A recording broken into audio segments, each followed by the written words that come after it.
Como bien se menciona en la parte introductoria, la idea sobre este proyecto estaba enfocada desde un comienzo del mismo, pero teníamos que hacer énfasis en los problemas a los cuales daríamos solución con dicho proyecto.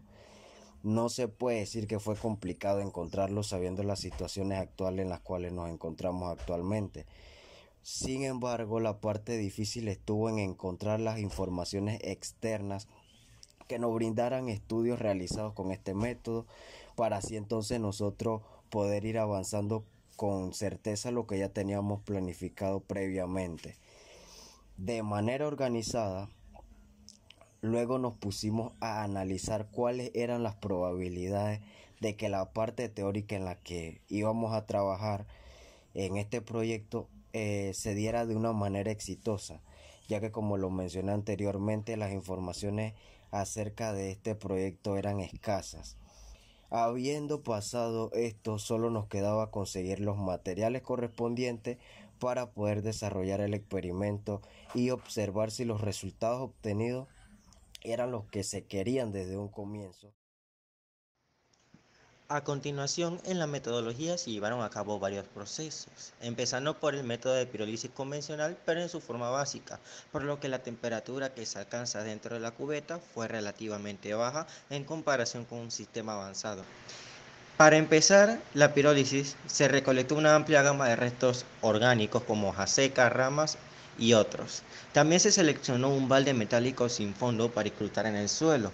Utilizando una pala de jardín pequeña se abrió una pequeña zanja con baja profundidad donde se incrustó el balde, para luego proceder a rellenar el espacio vacío de la zanja con la tierra. Este paso es fundamental debido a que solo puede ocurrir la pirólisis en condiciones de bajo oxígeno.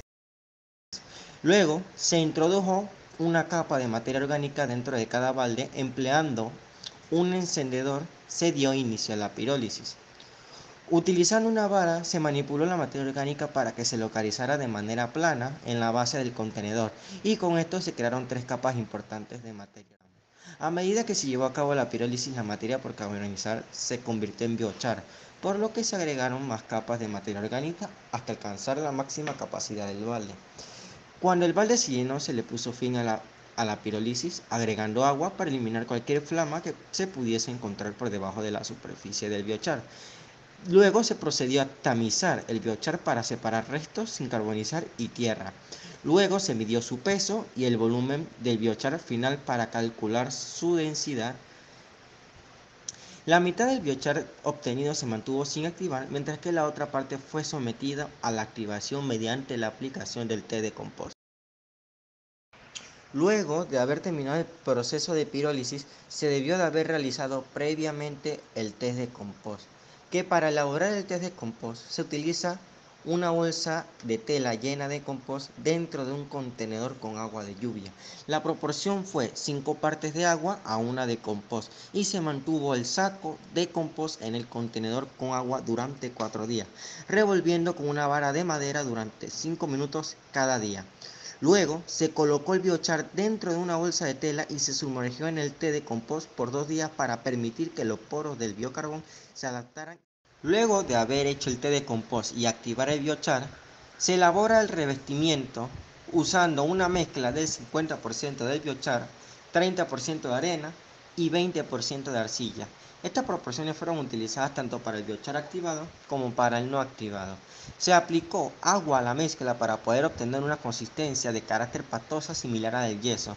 Con una llana se aplicaron 3 capas de la mezcla sobre una de las caras de la plancha del fibrocemento y se les procedió a medir el espesor del revestimiento. Luego de este proceso, se pasan a las mediciones, donde se coloca una plancha de fibrocemento de 0,09 metros cuadrados de área superficial y 5 milímetros de espesor sin revestimiento frente a una bombilla incandescente de 75 watts. Con un termómetro infrarrojo se midió la temperatura en ambos lados de la pared, luego de 5, 10 y 15 minutos de exposición. Este proceso se repitió para las planchas de yeso, revestimiento de biochar activado y revestimiento de biochar sin activar. Durante la pirólisis, la presencia de cenizas resultó baja, indicando que la carbonización se dio en ausencia de oxígeno o en condiciones de oxígeno bajo.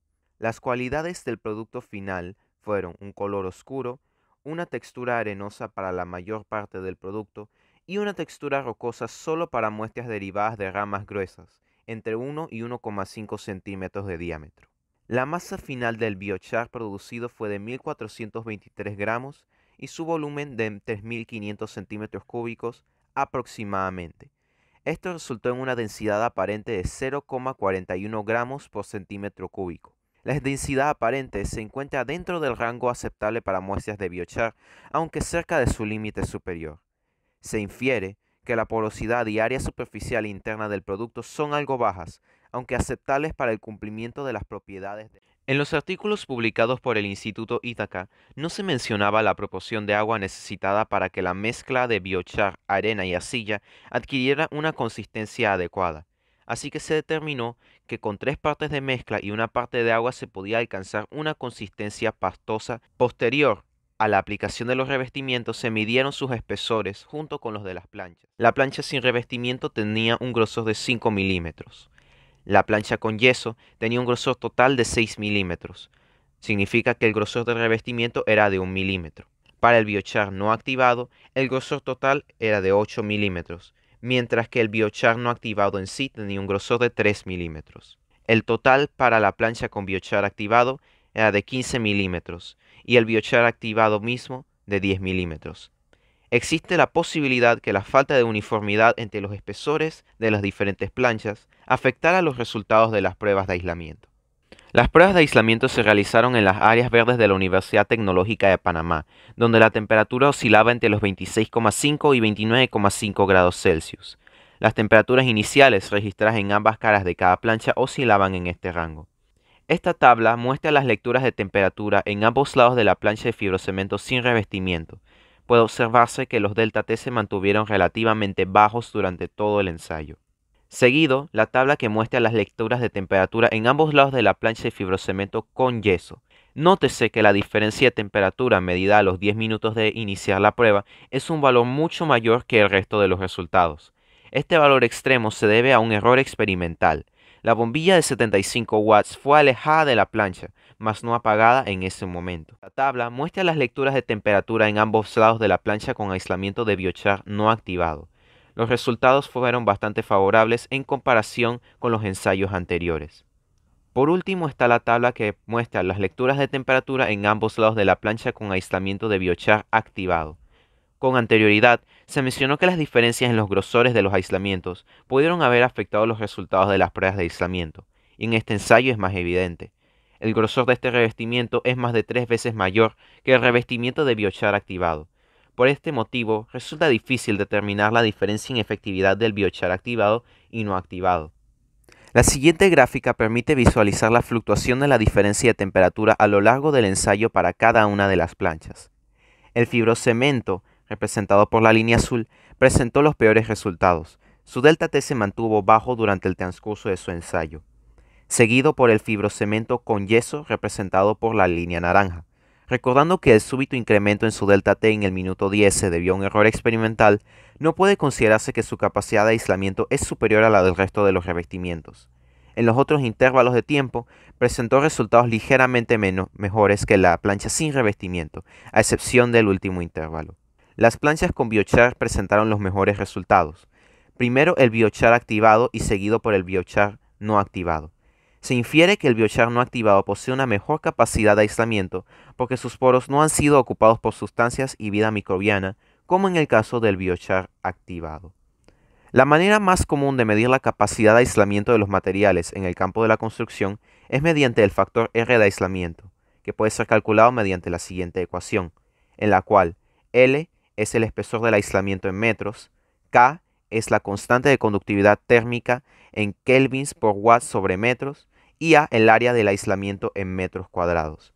También mediante la siguiente ecuación en la que delta T representa la diferencia de temperatura entre ambas caras del aislamiento y Q el flujo de calor en watts.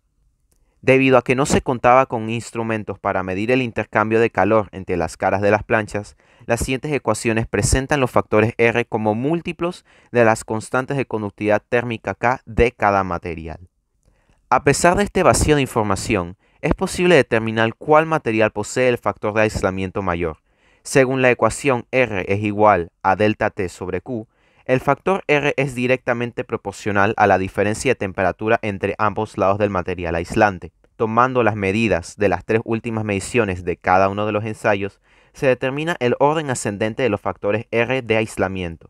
R de fibrocemento es menor que R de yeso, el cual es menor que R del biochar activado, el cual es menor que el R del biochar no activado.